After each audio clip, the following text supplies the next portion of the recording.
Good afternoon. Welcome to Corporate Welfare, the Danger of Occupational Licensing.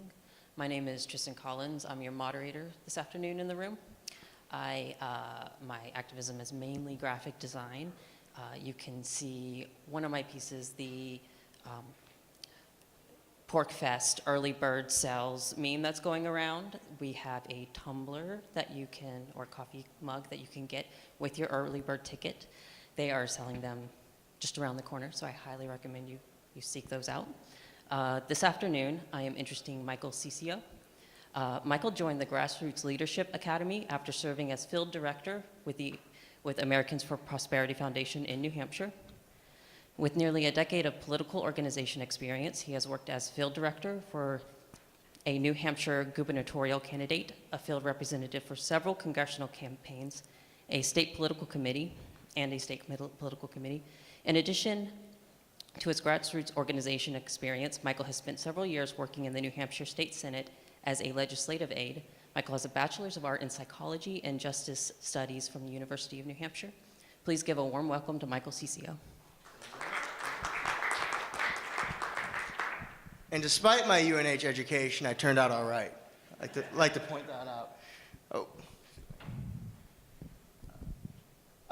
It's great to be here at Liberty Forum, and it's great to train actually in New Hampshire as part of the Grassroots Leadership Academy. You travel all across the country. So how many people in this room live in New Hampshire now? How many people are thinking about moving to New Hampshire? All right. Well, the good news is no matter where you live, we have trainings all across the country and are available to you. So if you like what you hear today, come check out our booth and we can help train you all across the country so we can be better activists and fight for liberty and freedom. But I am also not originally from New Hampshire. I am a refugee from the state of Massachusetts. I fled to New Hampshire as fast as I could. I was not the first person in my family to move to seek a better life. That started with my great-grandfather, who immigrated over from Sicily, not once, but twice in pursuit of the American dream. So then it was my turn, and I fled to New Hampshire. But little did I know that I was getting my education at the University of New Hampshire and what that would mean. But it was during my time there I realized something was fundamentally wrong. My brother graduated from college 2 years before I did, took a job working in retail. There's nothing wrong with working in retail. It's noble, it's hard work. It's not why he went to school. Another one of my friends, she graduated with about $30,000, $50,000 in debt, spent the first 3 years of her career bartending in Boston. Now, there's nothing wrong with being a bartender in Boston. Darn good way to make a living. Not why she went to school. There seemed to be these barriers to opportunity for my generation. So I decided to get involved, get active, and that's why I'm here today, so we can help fight for liberty, not just in New Hampshire, but all across the country. So that's what we do at the Grassroots Leadership Academy. We educate and empower individuals to promote a free and open society in which coercion is limited and a bias towards liberty prevails. That's what we all want, right? A bias towards liberty. So we're going to talk about occupational licensure. How many of you are familiar with occupational licensure?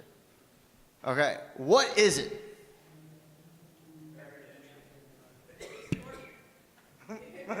What was that? I like that. Okay. Taxes? Theft? Barrier to entry. I love that one, right? That is it. It creates a barrier to entry into the workforce. And that is really what we're looking at. And so we're going to understand what it is and how it hinders a free society. We're going to look at some real-life examples of occupational licensure that some of you are going to want to pull your hair out because you're going to be like, that is actually licensed? Actually, before we get started, I have a good friend, Dwayne. He lives in Missouri. Now, he would sometimes announce things. He would announce events. Believe it or not, in Missouri, you need to pay the state to be a ring announcer. That requires a license. True story, he pulls it out every time and goes, oh no, here I am. I go, was there any exam or anything? No, I just had to pay him money. Okay. And we're going to consider some solutions, right? Because that's what we really need to focus on. If we're going to convince people that a free society is the right society, we need to provide solutions they're gonna come on board. Because ultimately, if we don't provide solutions, what are we doing? We're whining. That's exactly right. And whining is not going to get us absolutely anywhere. So we talked about what occupational licensure is, right? And we're familiar with it. It was originally for, doctors and lawyers, and about 1 out of every 20 professions were licensed. That's what it used to be, about 1 out of every 20. Anybody have any idea where it's at now? We're going to get there in a second, but I'm just curious. Besides you, Ross? Yeah, you're close. We'll get there. So the barrier to entry, but particularly to low-income workers. And we're going to be examining a lot from the Institute of Justice. They came out with a report on occupational licensure. They were just looking at 102 typically low-income jobs and what it takes for the requirement to get those jobs.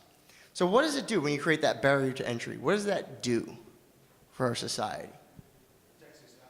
Protects the establishment, right? So what does that give them? That gives them inflated what? Wages, right? They can charge more. There's less competition. Cost for the consumers, absolutely.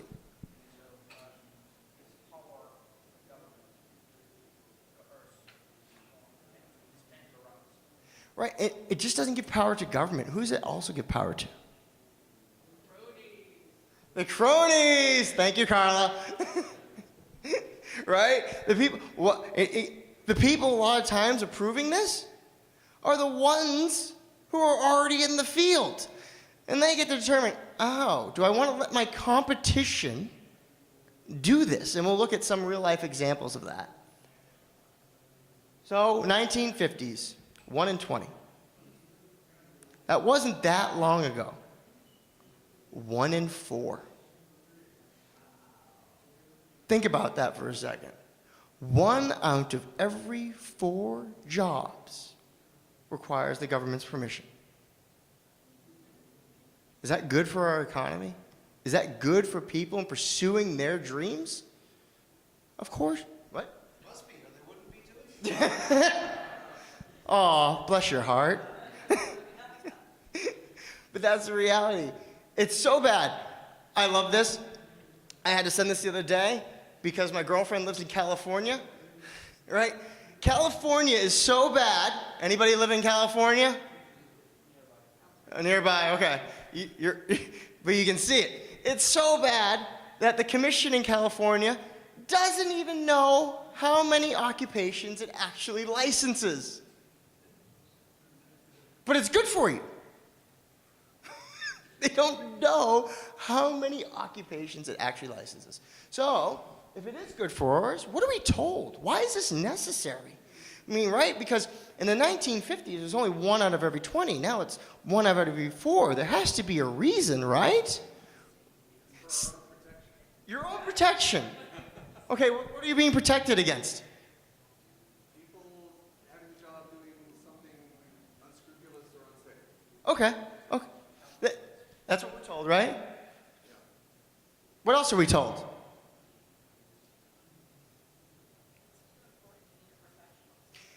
It's too important. You need a professional. What else? There's no way you can know if they're going to do the job. That's when you know what? The public doesn't know. They're not going to be able to tell if this is safe or unsafe. So we as the government know best and let us figure out who the proper people should be doing this job. Any others? I mean, it's pretty much the nail on the head. So, but the reality is, it's low risk. People do talk, and there's actually, what's crazy is, we look at the Institute of Justice report, at the 102 jobs that require licensing, that's just a small list. Some of them are licensed in one state, but they're not licensed in the other. Actually, most of them are not. Well, if they're not being licensed in another state, are we hearing about all sorts of problems? No. It's ridiculous, right? Dental hygienists. Outcomes? No different. These people are literally in your mouth, working with all sorts of weird things. Doesn't matter if they're licensed or not. I'm going to show you a quick video here, so bear with me. Let's pray the internet works.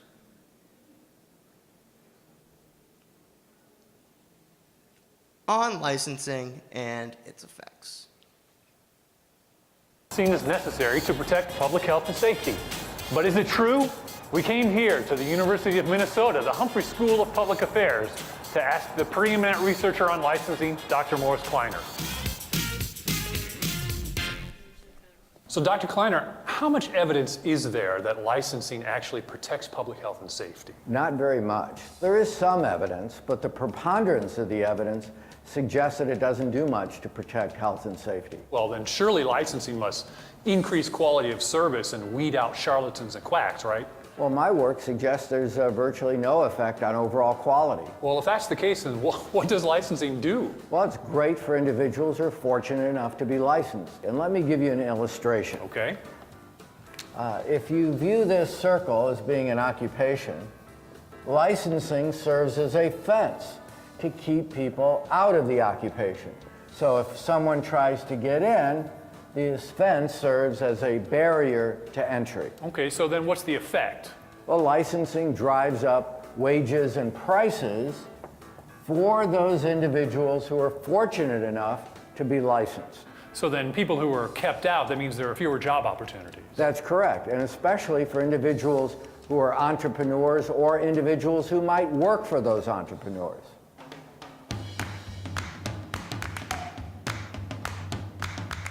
That includes workers on the lower rungs of the economic ladder.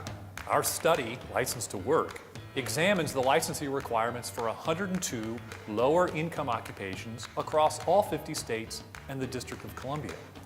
We found that breaking into these jobs takes, on average, almost a year in education and training, passing an exam, and more than $260 in fees. Of course, licensing limits job opportunities. You know, I think that video is of importance because I think of my grandfather. My grandfather, as I told you, was a son of a Sicilian immigrant, right? He didn't have a whole lot. They lived in Everett, Massachusetts, 6 miles just outside of Boston. He cut hair. He started his own barbershop, rented out the space, raised 3 children, were able to provide for a family. With that, my father was able to go to college. And with that, he provided a life for my brother and myself that I guarantee my great-grandfather couldn't have envisioned when he came to America. And this is what these barriers create. It creates a problem in the pursuit of the American dream. But the committee boards, these are the people who are on there. Have you ever heard of the Association of Interior Designers? Did you know that 3 states and the District of Columbia actually require a license to be an interior designer? What? It's devastating. You trip over that chair, you break your neck. It's deadly, right? But the reality is, and listen, if you buy me a disgusting couch, I'm probably not going to hire you again. Like, why did you spend $10,000 on a couch I can't sit on? Okay, no. I'll find somebody else. But that requires over 6 years and several $1,000s. Now, even though it's limited, they advocate in some states titling laws, right? So you can only use the term certified interior designer, registered interior designer, or even just interior designer. In North Carolina, the dental board was highly concerned because these businesses were popping up and they were whitening people's teeth. Same stuff you buy over the counter. But they were doing it at a discounted rate. And it was much cheaper than what the dentist provided. And so clearly it was a safety issue. So what did they do? They shut him down. But these people sued, and the Supreme Court ruled that it was an absolute violation of their rights. But we need to understand this because there are laws and regulations on everything and barriers to entry for occupations. In New Hampshire, I believe the two that stuck out to me the most, Ross, you can help me on this if I'm wrong, is shampooer and auctioneer. You need a license to shampoo hair and be an auctioneer. Now, the shampoo hair one gets me because I do that every day. I mean, I may be losing some of it, and so maybe I'm not doing it properly. Maybe I should have a license, but like legitimately, that's what we're dealing with. You need a license to shampoo people's hair. Oh, you know, there's also an example in South Carolina. Like, it goes beyond the boards because South Carolina, they had an opportunity for telemedicine for optometrists. So people could get their glasses without seeing an optometrist. They could just do it over telemedicine. Well, the people didn't like that. The optometrists didn't like that. So they had legislation filed so they could prevent that. Governor Nikki Haley vetoed it. But the legislature overrode that veto.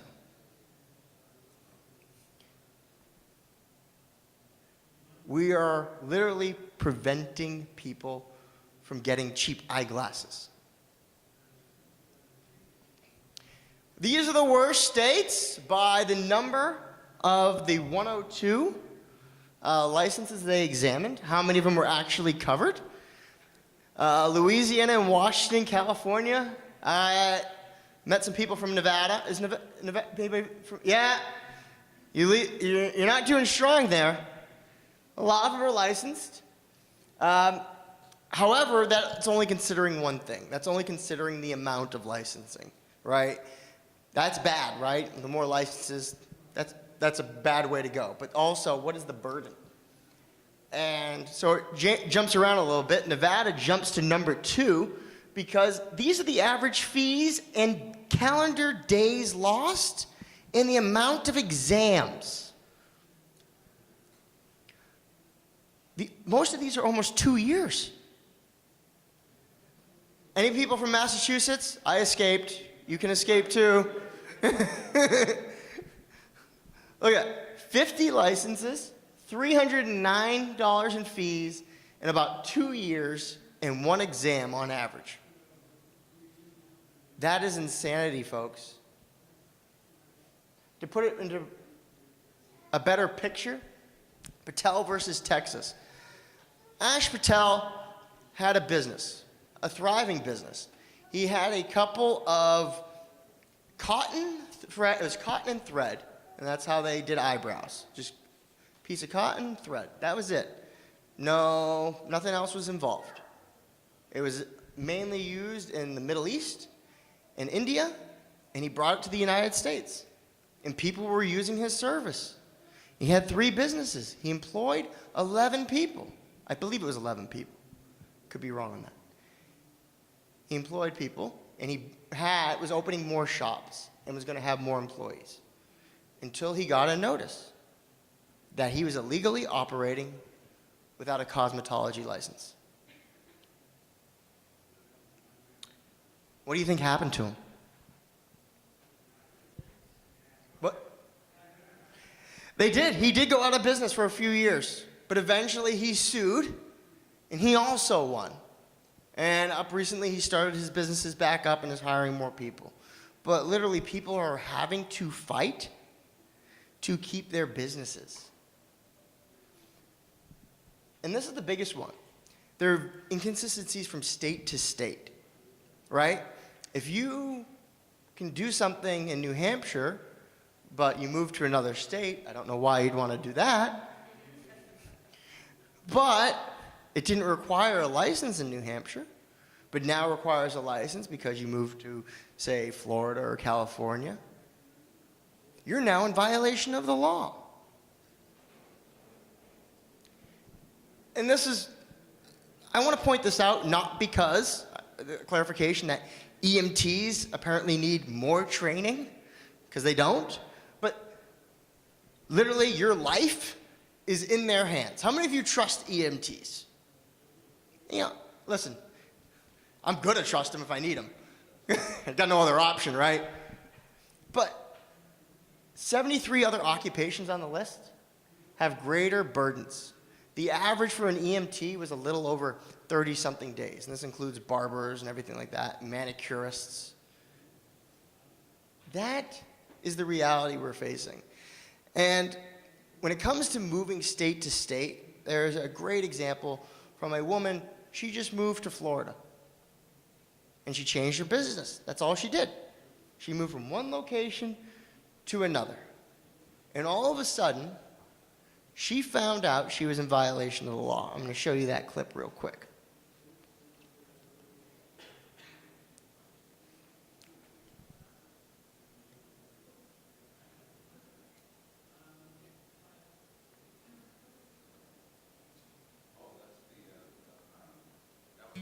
The day I got cited, I was blindsided. I couldn't believe that this was my life. I couldn't believe this was happening to me. To just have the carpet pulled from under my feet is just devastating.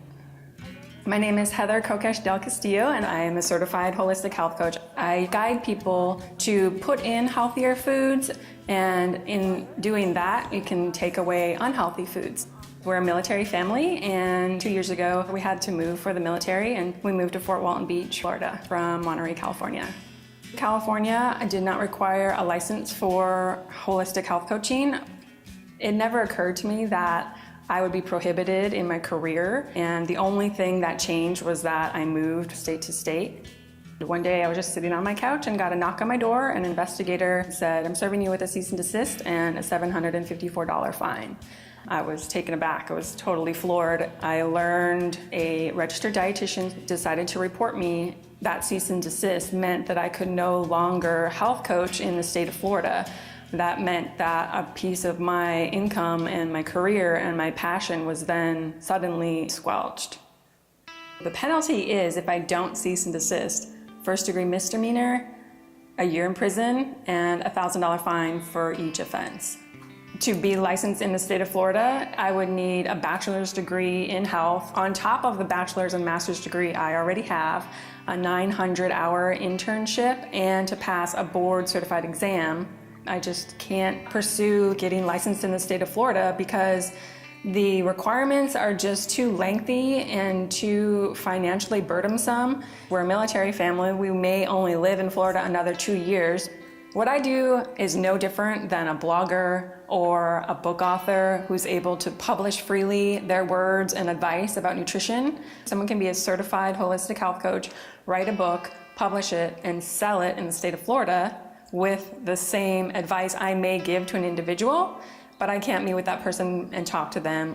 A lot of my coaching happens just over the phone and Skype or Google Hangout.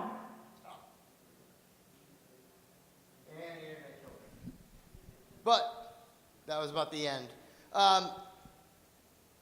The interesting thing here is what she just was talking about. If she was in another state, she was fine. On top of that, she's basically in trouble for exercising her First Amendment rights. And on top of that, there was an example of a psychiatrist, nationally renowned in North Carolina. He was published in a paper, like regularly. But that paper occasionally published in Kentucky. What do you think the state of Kentucky did?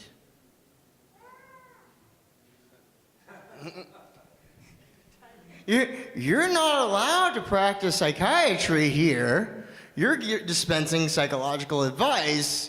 You're in violation. He sued for his First Amendment rights and won. What is the problem that I keep running into? I keep saying that people have to do what? Sue. And what's usually the result? State backs down because they don't want to precedent in court. No, they usually don't, but until they realize they're going to lose, sometimes they back down. But the reality is you have to sue to pursue your dreams and your jobs and your professions at your own terms. And that is the reality of the problem that we are facing. But it's an irrational burden. 70 hours, or 70 days, 70 calendar days are lost to be a manicurist in New Hampshire. It's only 23 days in Massachusetts. Now, I don't like losing anything to the state of Massachusetts. But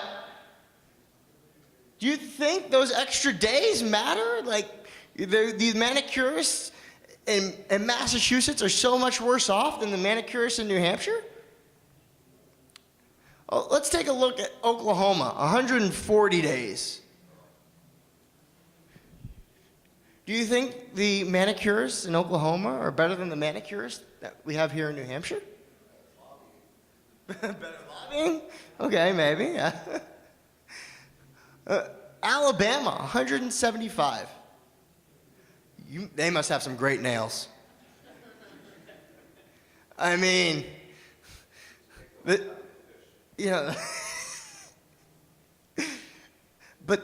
that is what we're dealing with. Even more the variance, right? These are how much it varies by occupation to occupation. The auctioneer, 756 days variance. We license auctioneers here in New Hampshire. What else is pretty ridiculous?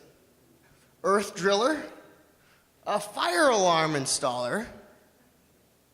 Let's see what else. Landscape contractors, the barbers, 842-day variance. Let me ask you a question. How many people in this room has ever gotten a bad haircut?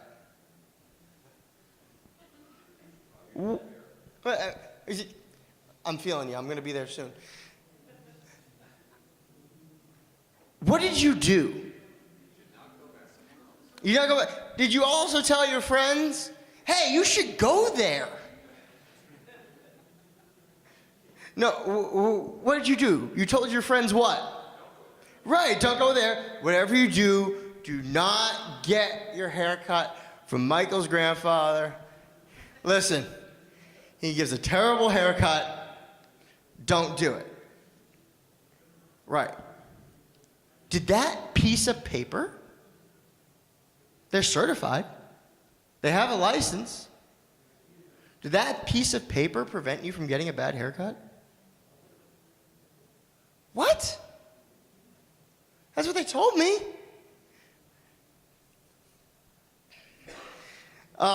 This one speaks to my soul a little bit because as well as spending time in Massachusetts and New Hampshire, I actually lived in Savannah for about a decade.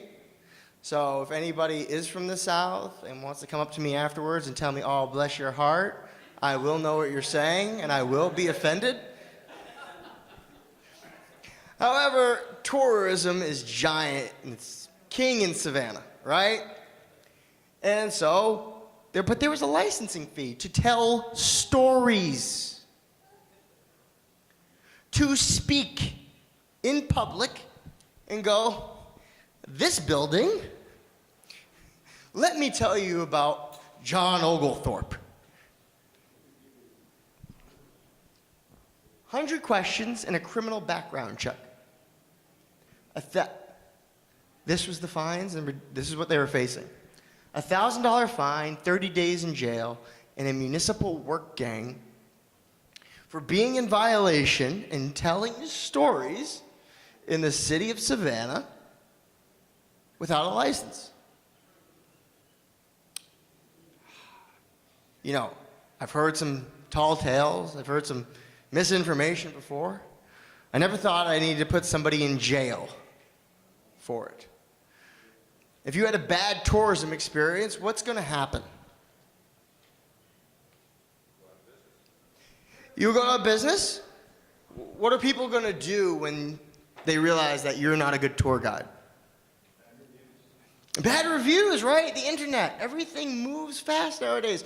Look, before you go anywhere, what do? You Google it, and everybody knows what you're doing, but you Google it and you find out what's going on. And you go, where should I get? Oh, I'm looking for a tour for the city of Savannah. Let me look up tour guides.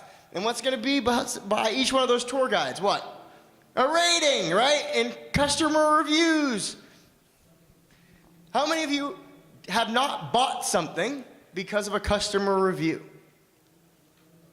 How many of you have bought something because of a customer review? Okay, this is important. Do any of you think that if you had a bad tour guide who was not licensed, that they should spend 30 days in jail and work in a municipal work gang? Depends on how bad, okay. I don't know where the violations of rights would take place, but that's what we're dealing with. Cosmetology. Cosmetology is a big one because there are so many things that fall under the cosmetology bracket that are not taught at cosmetology schools. There's specialties like African hair braiding. That's what Tamika did. African hair braiding. It was going to cost her $100, but 15 hours of training. So whatever that training was going to cost for cosmetology school. But guess what? What didn't they teach at cosmetology school? Hair braiding. It's something that she already knew how to do. But what does that create if she's in the workforce without that training? Competition, right? Oh, I don't need to go to this person to do it. She'll just braid my hair. It'll cost me $10. This is the reality that we're facing. And it's more than that. It comes with everything we use every day. Uber, taxi, Lyft, or whatever ride-sharing service you would like to use. Because Uber can be crony from time to time too, right? What is the reality? What are they trying to prevent? Did you know, how many of you ever had used an Uber at Logan Airport? No, just me? Okay. Well, if you do, guess where some of that money goes? It does. Uber had to cut a deal so that they pay the taxi cab companies for every driver they pick up, because they could not survive on their own. The market forces were not strong enough.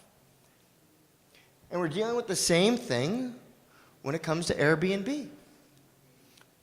And the city of Arlington was thinking about banning Airbnb.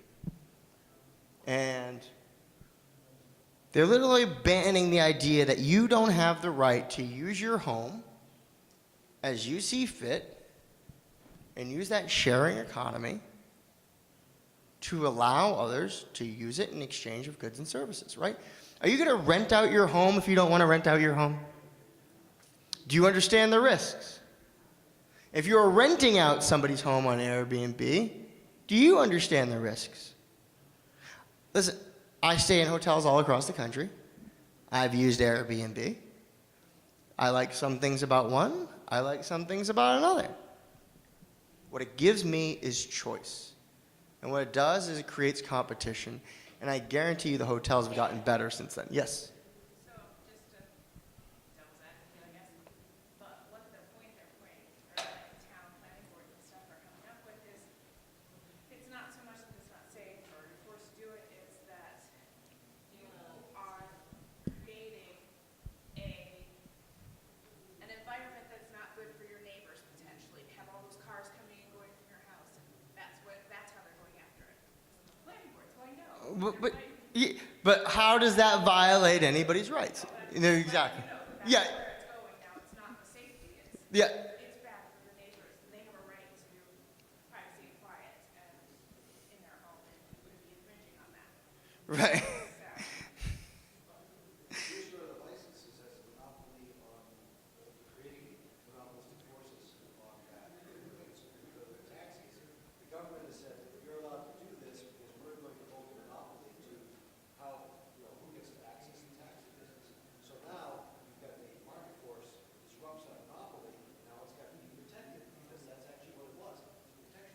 Right. Anything else? Yes. Oh, Virginia. Actually, a good friend of mine, this was all going on during the before the inauguration of the president, and Arlington leans very strongly in a different direction, and the way he went to his town committee was, why don't you take some money from your opponents and use it how you see fit? And got a chuckle out of the commission, and they said, okay, we're going to allow Airbnb, and they brought all these different people in that could use this service and how they could benefit. But the reality is that all across the country, you're seeing people trying these infringements step up, and you're not allowing people to operate a business. Same thing with Uber. I got in an Uber in San Jose, California, and I asked the drivers a lot of times, why are you driving for Uber? And he said, well, I was driving for about 3-4 years to pay down my debt.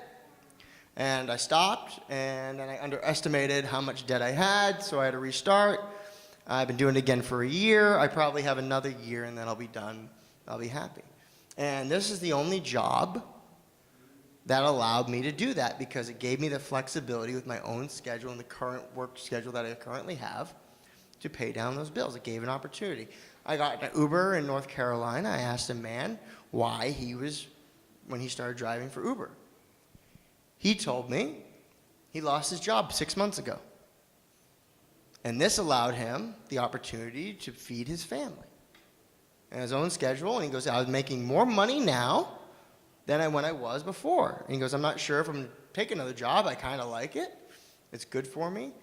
It's creating opportunities for those at our lowest level of income. And these barriers are external, and they're preventing opportunity. So we got to talk about solutions, right? This is the inverse pyramid. So licensure is at the bottom, right? It's at the bottom because of why? It is absolutely the worst thing you can do. If you don't understand that now, please see me afterwards, and I will do this whole presentation for you again. State certification is also bad. But market competition. What does market competition do? How can market competition protect us as citizens?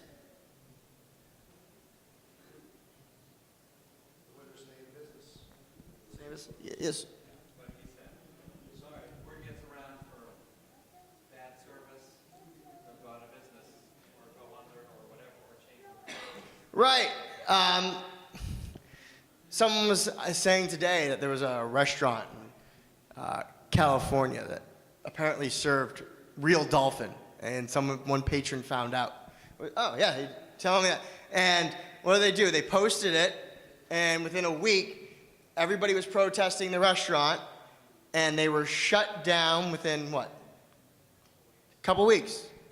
They couldn't have the business to survive. And ultimately, if you do business with somebody and they don't provide a quality service, they don't go into business. Quality service self-disclosure, right? They could do it themselves. Voluntary third-party professional certification, right? Now, you could voluntarily set up an organization that certifies that we have X amount of training, this is the process that they go through, and this is what you know you're getting. But who's not running that? Government. And guess what? People are also allowed to be in the workforce who are what? Not certified, right? And you as a consumer can make that choice.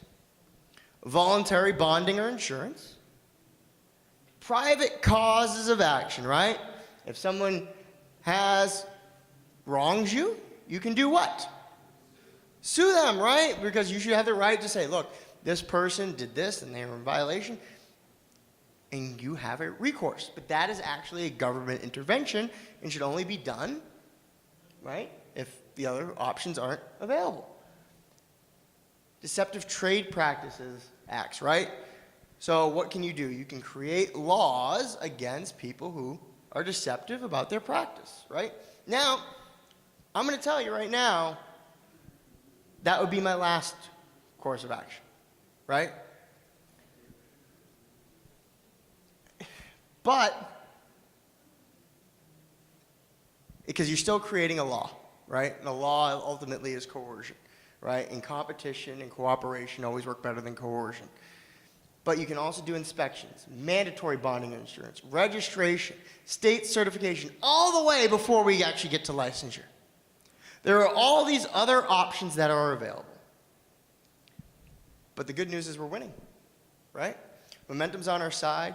New Hampshire's ranked 38th, I believe that's correct. Is that right, Ross?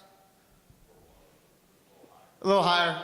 A little higher than that. We're, not quite the best. Wyoming is the best when it comes to licensure. So we have a ways to go. Groups from across the political spectrum agree on this. This is good. This is not a left-right issue, right? It's about what is right and what is wrong. And ultimately, they realized that they were creating problems. And we would not have gotten licensure without the cooperation of our state legislatures. Because when it came to the attitude, do we do nothing or do we do something? They opted for the side to do something instead of allowing market competition. And they're starting to repeal these burdensome rules. I know you've had some wins here in the state, and you're having wins all across the country. So with that, I will take any questions, comments, concerns, metaphysical speculations.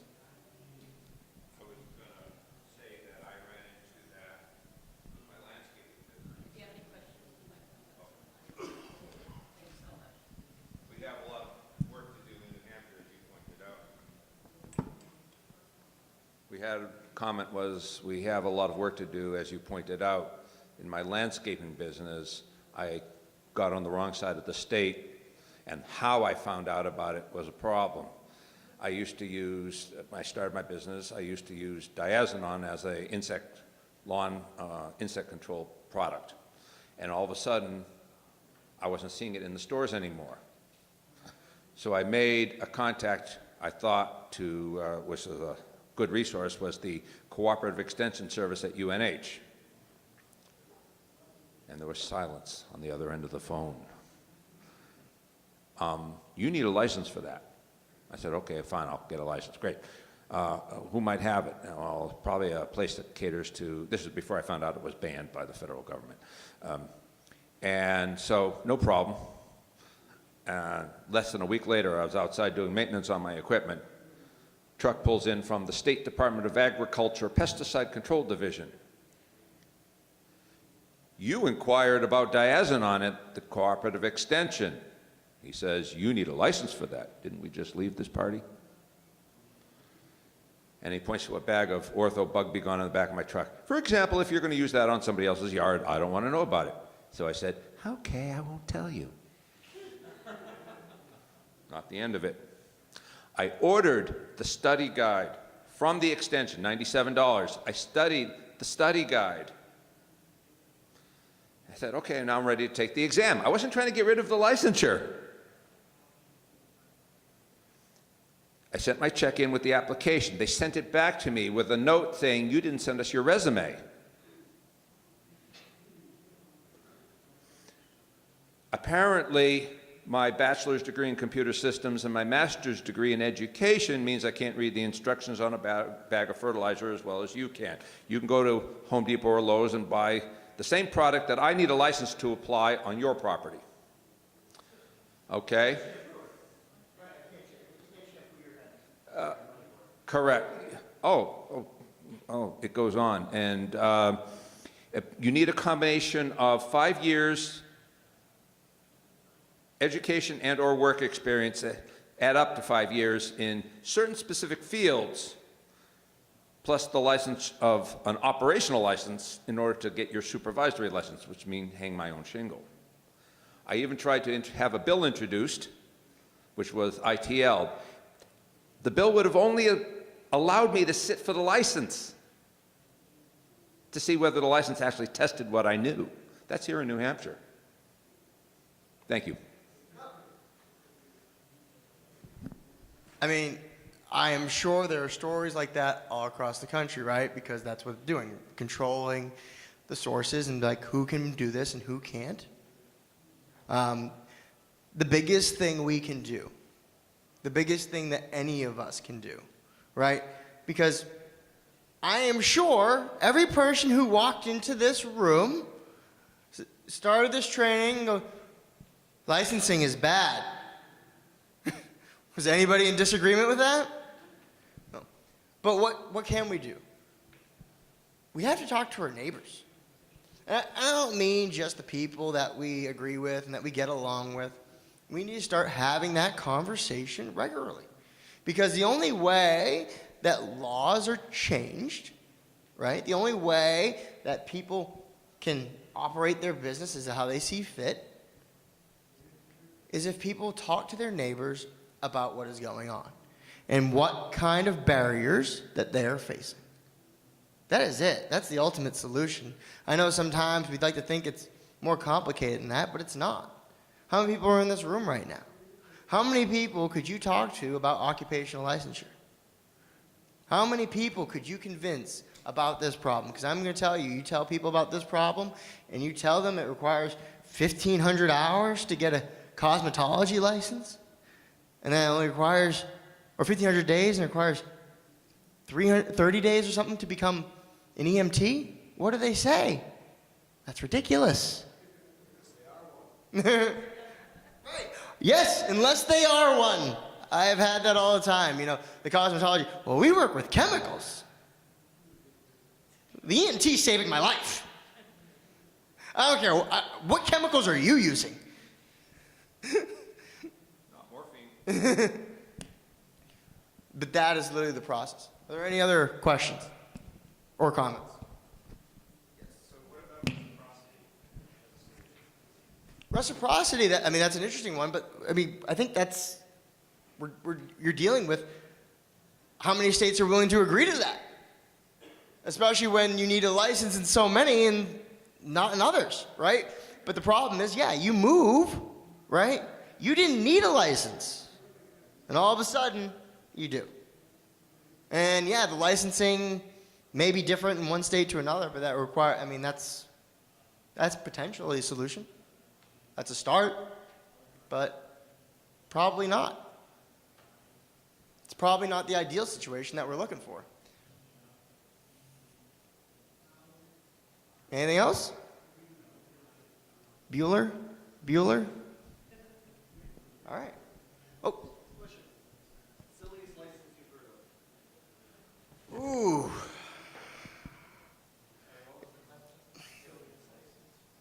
I mean, the ring announcer, really, I mean, that always takes the cake for me. But I was reading about it's not silly, but I just found it silly because the veterinarians went after her. Dog massager?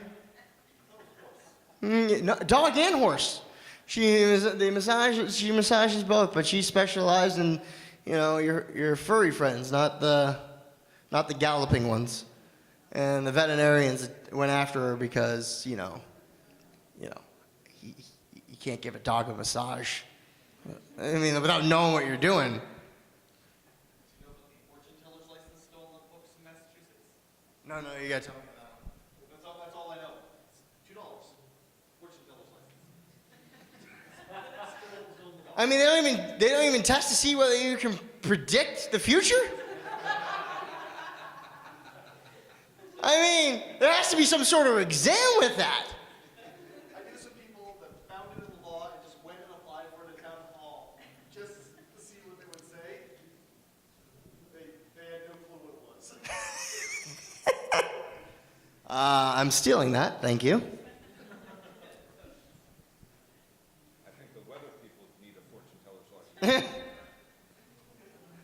They're about as accurate. Anything else? All right. Oh, yeah, one other thing. What would you suggest, how do you suggest we broach the subject with our neighbors? I would just approach it like, do you believe that people should have the opportunity to work and pursue their dreams on their own terms? And then I would start with some of the ridiculous ones. And then I would talk about barriers to entry, about what that means, right? We can talk about the silly ones, the fortune tellers, the ring announcer. But I think you can even talk about the people the shampooer, the braiding of hair. But I think we can also just talk about, if you know how to do something and you know how to provide a service,